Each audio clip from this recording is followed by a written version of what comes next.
Welcome to my channel. প্রতিদিন আমরা রাত্রি 9টার মধ্যে এই ট্রিগোনোমেট্রির পার্ট 1 পার্ট 2 এগুলো সব আপলোড করার চেষ্টা করব। তো এর আগের দিন আমরা পার্ট 1 ভিডিওতে অনেকগুলোই ফর্মুলা শিখেছিলাম ট্রিগোনোমেট্রি। চলো একবার ওগুলো রিভিশন করে নিই। তাহলে দেখো, এটা যদি ট্রায়াঙ্গেল হয়, ট্রায়াঙ্গেলের এটা হয়ে যায় বেস, বেস মানে ভূমি, এটা হচ্ছে পারপেন্ডিকুলার বা হাইট, এটাকে লম্ব বলি। এটা হচ্ছে হাইপোটেনাস, যেটাকে অতিভুজ বলবো।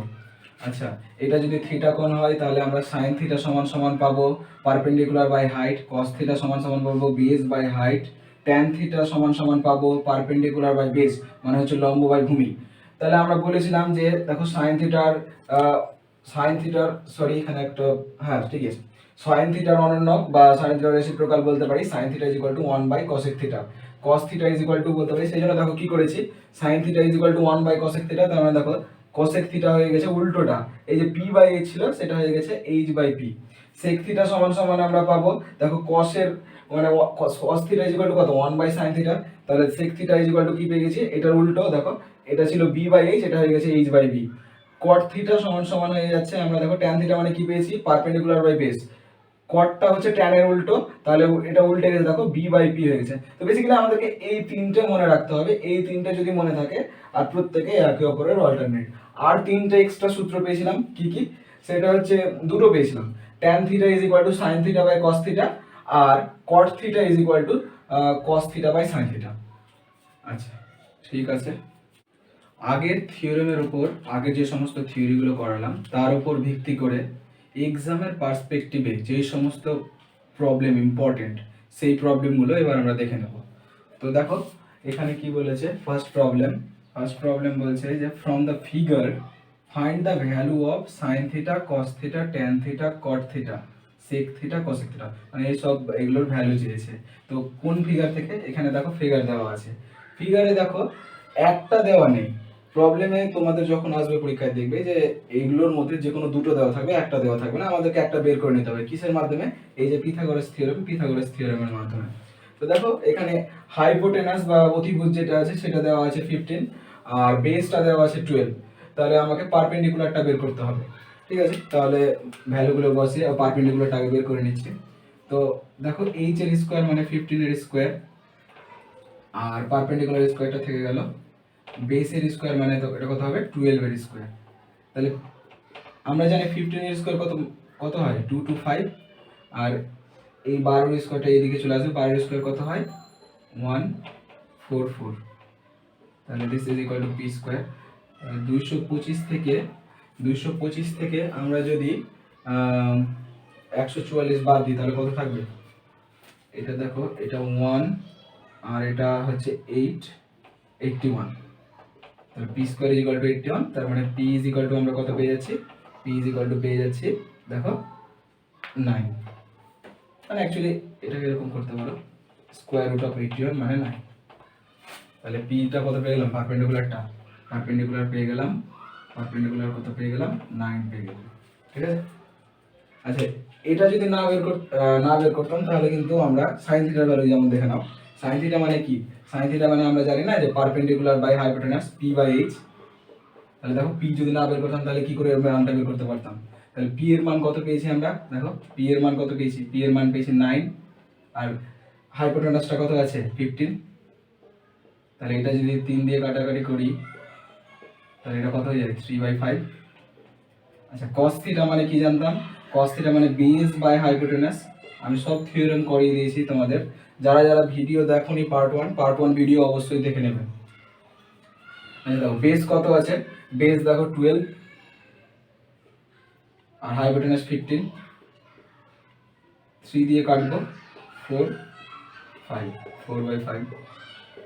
ট্যান থিটা মানে কত, ট্যান থিটা মানে হচ্ছে পারপেন্ডিকুলার বাই বেস মানে হচ্ছে লম্ব বাই ভূমি। লম্ব কত আছে, লম্বা যেটা সেটা লম্ব, আর নিচে মাটির দিকে যেটা সেটা হয়ে যাবে ভূমি। লম্ব হয়ে যাচ্ছে দেখো 9 আর ভূমি হচ্ছে 12, 9/12, 3 4, তাহলে 3 এর 4। আচ্ছা কট মানে কি, ট্যান এর উল্টো, মানে এখানে আছে পি বাই বি, তার মানে এটা বি বাই পি। আচ্ছা তাহলে বেস কত পেয়েছিলাম 12/9, 12 আর এদিকে 9 হচ্ছে পারপেন্ডিকুলার, এটাও কাটলে আমরা কত পাবো 4/3। আচ্ছা সেক থিটা দেখো, সেক থিটা মানে কত? সেক থিটা মানে আমরা জানি কসের উল্টো, মানে হচ্ছে বি এর বি বাই এইচ, তার মানে এটা হয়ে যাবে এইচ বাই বি। হাইপোটেনাস কত আছে? 15। হাইপোটেনাস কিন্তু সব থেকে বড় বাহু, সেই জন্যই এটা আমরা ফর্মুলা পেয়েছি। হাইপোটেনাস কত হচ্ছে? 15। আর দেখো এই বিটা বেসটা কত আছে? 12। তার মানে এটা পেয়ে যাব 3 দিয়ে কাটবে 5 4, 5/4। আচ্ছা cosec থিটা মানে কি? সাইনের উল্টো, সাইনের উল্টো মানে h by P, h by P. তাহলে দেখো h বাই পি মানে h বলতে কত? h বলতে হচ্ছে তোমার হাইপোটেনাস 15, p বলতে কত? p বলতে 9। তাহলে 3 দিয়ে যদি কাটি আমরা পেয়ে যাবো এটা 5/3। তাহলে এই কটা হচ্ছে এই প্রবলেমের অ্যান্সার। আশা করছি বুঝতে পেরেছো তোমরা। সবগুলো আগের ফর্মুলা দিয়ে করা হয়েছে, এটা পিথাগোরাস থিওরেম থেকে আমরা পেয়েছি। এইরকম প্রবলেম কিন্তু ক্লাস 9, 10 তারপরে চাকরির পরীক্ষাতেও প্রচুর আসে, তোমরা চাইলে স্ক্রিনশট নিতে পারো। পরের প্রবলেম দেখি। পরের প্রবলেম কি বলছে দেখো, from the figure find the value of sine B cos C, sine B cos C plus sine C cos B. আচ্ছা একটা জিনিস এখানে লক্ষ্য করো যে দুটো অ্যাঙ্গেল বলেছে, এক হচ্ছে বি অ্যাঙ্গেল, এই অ্যাঙ্গেলের সাপেক্ষে আমাকে বের করতে হবে, একটা বলেছে এই অ্যাঙ্গেলের সাপেক্ষে বের করতে হবে। আচ্ছা যে অ্যাঙ্গেলের সাপেক্ষেই বলুক না কেন হাইপোটেনাস কখনোই চেঞ্জ হবে না, কারণ এটা সব থেকে বড় সাইড, বড় বাহু, এটা চেঞ্জ হবে না। আমার বেস আর পারপেন্ডিকুলার ওটা অলওয়েজ চেঞ্জ হয়ে যাবে। দেখো বি অ্যাঙ্গেলের সাপেক্ষে, বি অ্যাঙ্গেলের সাপেক্ষে কি পাচ্ছি আমরা? বি অ্যাঙ্গেলের সাপেক্ষে দেখো বেসটা হয়ে যাচ্ছে এবি, বি অ্যাঙ্গেলের সাপেক্ষে দেখো বেস, বেস কত হবে? বি অ্যাঙ্গেলের সাপেক্ষে বেসটা হচ্ছে দেখো এবি, আর হাইটটা হয়ে যাচ্ছে, হাইট বা পারপেন্ডিকুলার হাইটটা হয়ে যাবে এসি। কিন্তু সি অ্যাঙ্গেলের সাপেক্ষে দেখো, সি অ্যাঙ্গেল যখন করব না তখন ট্রায়াঙ্গেলটাকে আমাকে উল্টো করে ভাবতে হবে। সি অ্যাঙ্গেল মানে এটা হয়ে যাবে ওর বেস, এটা হয়ে যাবে ওর কি হাইট, বা সি অ্যাঙ্গেলের এটা ফর বি অ্যাঙ্গেল, দেখি ফর বি অ্যাঙ্গেল, আর এটা হচ্ছে ফর সি অ্যাঙ্গেল। আগে দেখে নিচ্ছি বেসটা কত, বেসটা হয়ে যাবে দেখো এসি, আর বেসটা এসি আর হাইটটা কি হয়ে যাবে, বা হাইট বা এটাকে পারপেন্ডিকুলার আমরা পি দ্বারা ডিনোট করি, সেটা হয়ে যাবে এবি। আচ্ছা এখানে দেখো দুটো জিনিস দেওয়া আছে, কি কি দেওয়া আছে? পারপেন্ডিকুলার, পারপেন্ডিকুলার দেওয়া আছে মানে 10 দেওয়া আছে আর 6 দেওয়া আছে। এখান থেকে আমরা পিথাগোরাস থিওরেম ইউজ করে বের করতে পারবো। তো ডাইরেক্ট এবার আমাদেরকে করতে হবে, আস্তে আস্তে ডাইরেক্টের দিকে যেতে হবে। তার মানে এটা দেখো 10 এর square is equal to this square plus this square. তো আমরা জানি দুটোর যোগফল হয়, তাহলে কি হয়? 10 square is equal two 6 square plus AC square. আমি যদি করি তাহলে এখান থেকে এসিটা কি বের হবে? দেখো 10 এর স্কয়ার কত হয়? 100, আর 100 থেকে এখানে 36 বাদ যাবে, এটা হবে এসি, এসি স্কয়ার। তার মানে AC is equal two ultimately পাবো দেখো 64 এসি স্কয়ার। তার মানে এসি কত পাবো? এই 64 রুট কত হয়? 64 রুট কত হয়ে যাবে? 64 এর রুট কত হবে? তার মানে 8 হয়ে যাবে না এটা? তার মানে এসিটা আমরা কত পেয়ে গেলাম? 8 পেয়ে গেলাম। এসি 8 পেয়ে গেলাম। এসি যদি 8 পেয়ে যাই, এটাকে আমি এইভাবে রাখলাম তাহলে আমাদের বুঝতে সুবিধা হবে। আচ্ছা এটাও আমরা জেনে নিয়েছি ঠিকঠাক করে যে বি অ্যাঙ্গেলের সাপেক্ষে বেস কোনটা, হাইট কোনটা।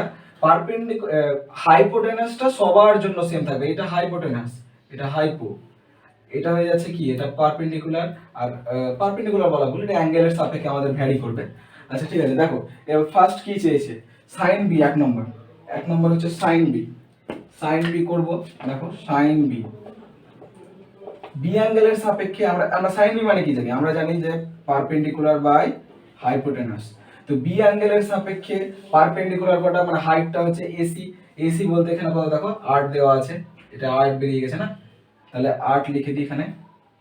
আর হাইপোটেনাসটা তো বললাম যে যে কোনো অ্যাঙ্গেল থাকুক ওটা সব থেকে বড়, ওটা সেম থাকবে। তো এটা 2 দিয়ে যদি কাটাকাটি করি তাহলে এটা 4 আর এটা 5, তার মানে 4/5। আচ্ছা সেকেন্ড এটা দেখো সি অ্যাঙ্গেলের সাপেক্ষে একটা ধরে নিয়েছি cos সি, cos সি অ্যাঙ্গেলের সাপেক্ষে দেখো সি অ্যাঙ্গেলের সাপেক্ষে আমরা সি অ্যাঙ্গেল দেখো বেস হচ্ছে এসি, আর বেস হচ্ছে এসি আর হাইট হয়ে যাবে কি? হাইট হয়ে যাবে এবি।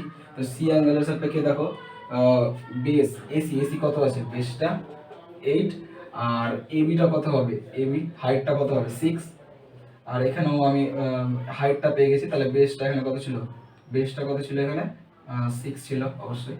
তাহলে দেখো cos c মানে কি পাবো আমরা, cos মানে কি জানি, cos মানে জানি আমরা বেস বাই হাইপোটেনাস। তাহলে সি অ্যাঙ্গেল বলেছে না, সি অ্যাঙ্গেলের সাপেক্ষে দেখো কি পেয়েছি আমরা, বেসটা কত, বেসটা হচ্ছে 8 আর হাইপোটেনাস তো জানি 10,